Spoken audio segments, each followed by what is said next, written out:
On va demander au docteur Michel Zetouni de parler de la maladie coronaire de la femme, mythe et réalité. Michel, c'est à toi.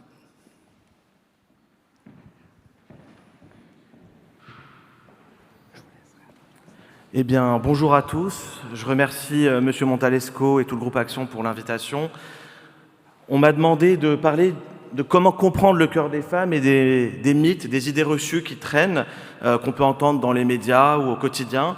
Et donc, je vais aborder quelques-unes de ces idées reçues, une par une. La première, celle qu'on retrouve souvent, c'est de dire que le cancer, et notamment les cancers gynécologiques, serait un plus gros problème que les maladies cardiovasculaires chez les femmes. Et lorsqu'on s'intéresse aux données de l'INSEE, on voit que c'est une fake news. En réalité, les maladies cardiovasculaires chez la femme sont la première cause de mortalité en France. Lorsqu'on additionne tous les cancers, ceux-ci sont la deuxième cause de mortalité chez les femmes. Et lorsqu'on s'intéresse au monde entier, les données de 2019 nous indiquent qu'on a 18 millions de décès qui sont imputables aux maladies cardiovasculaires, dont la cardiopathie ischémique, et que c'est la première cause de mortalité chez les femmes et la première cause de mortalité chez les hommes. Donc c'était la première idée reçue. Deuxième idée reçue, on nous dit souvent, les femmes, les jeunes femmes sont protégées jusqu'à la ménopause, elles auraient une protection hormonale. Alors à votre avis, est-ce que c'est une fake news ou un real fact? En réalité, c'est une fake news et c'est de moins en moins vrai.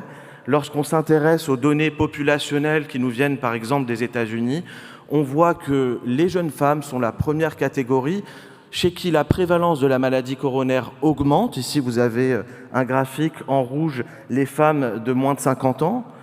Et lorsqu'on s'intéresse aux données de l'INSEE, ici des données françaises, on voit que pour les femmes de moins de 44 ans, la troisième cause de mortalité, ce sont les maladies cardiovasculaires. Aux États-Unis, à peu près le même constat, tranche d'âge de moins de 44 ans, la cardiopathie ischémique arrive en quatrième cause de mortalité. Donc c'est un réel sujet pour nos femmes et en particulier pour nos jeunes femmes.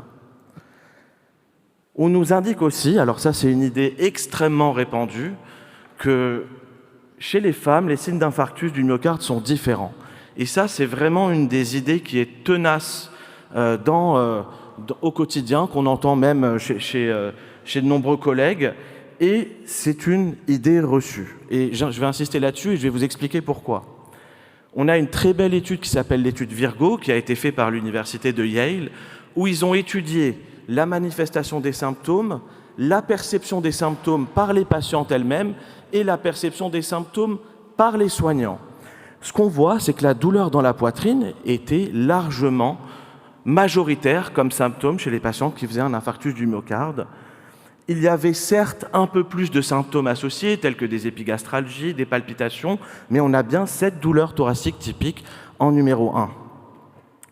Par ailleurs, les femmes ont été plus souvent inquiétées par leur douleur. Elles sont allées voir le médecin à cause de ces symptômes, et souvent, ce qu'on retrouve dans notre pratique courante, mais aussi sur cette étude, c'est que 53% d'entre elles ne sont pas senties prises au sérieux par le médecin qu'elles étaient allées voir avant de faire leur premier infarctus. Et le taux des hommes, c'est 37%, donc 20% de moins. Et donc, cela nous montre que le problème n'est pas la manifestation de la douleur thoracique, le problème vient de l'oreille qui écoute et qui est formatée à penser que les symptômes d'infarctus seraient différents chez les femmes. On nous dit, est-ce que les femmes qui font un infarctus du myocarde sont moins bien prises en charge et meurent plus? C'est malheureusement une réalité. C'est une réalité qui est certifiée dans toutes les données nationales de tous les pays qui font de la recherche. Les femmes qui font un infarctus du myocarde sont moins souvent admises en urgence. Lorsqu'elles sont admises en urgence, elles attendent plus longtemps, en moyenne de 10 à 15 minutes en plus. On leur fait moins souvent un électrocardiogramme, qui est pourtant la pierre angulaire de la prise en charge pour éliminer l'infarctus du myocarde. On leur fait moins souvent de dosage de troponine et, in fine, elles sont moins souvent gardées en hospitalisation. Et donc ça, ce sont des données récentes, ce sont des données marquantes qui doivent nous entraîner, qui doivent nous faire revoir nos pratiques.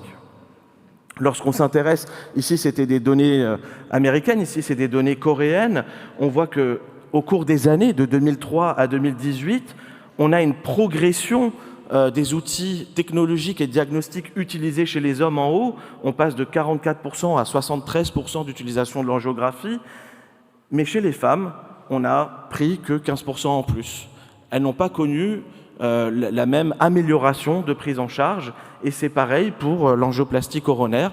Ce sont des données qui montrent qu'on est à la traîne pour nos patientes qui sont admises pour un infarctus du myocarde. Ici, sur la mortalité, une différence, on pourra en discuter éventuellement. Il faut savoir que les femmes consultent à un âge plus âgé pour leur infarctus du myocarde, en moyenne 10 ans en plus. Ça se répercute sur la mortalité dès les premiers jours. À J3 d'hospitalisation, on a une différence de mortalité en défaveur des femmes en comparaison aux hommes. Enfin, ici des données que nous avions sur notre registre local de ces 10 dernières années.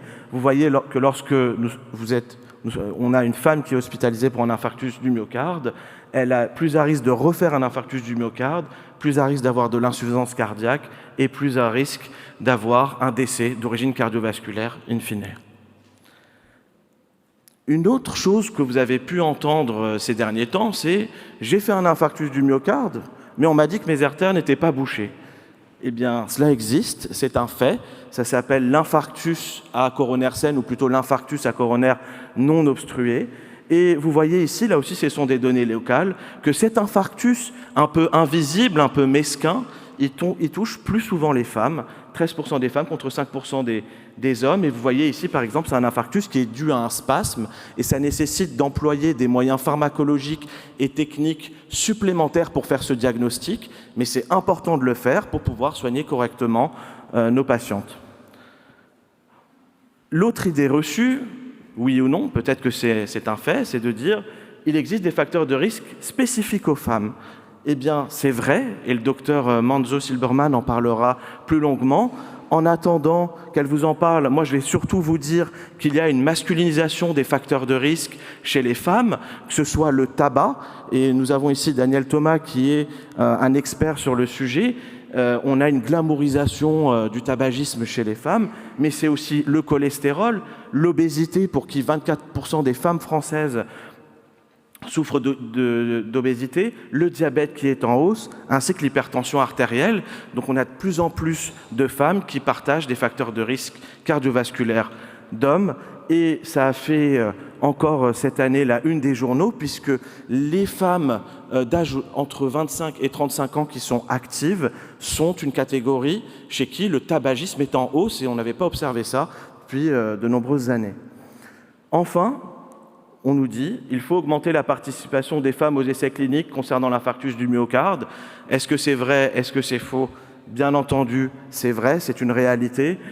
Alors, lorsqu'on compare la prévalence des maladies qui sont testées par nos essais cliniques et la participation des femmes, on voit qu'il y a une sous-représentation. Et c'est dommage puisqu'on est moins sûr que nos traitements sont aussi efficaces. On n'a pas de données spécifiques dans l'infarctus du myocarde, où elles sont très rares.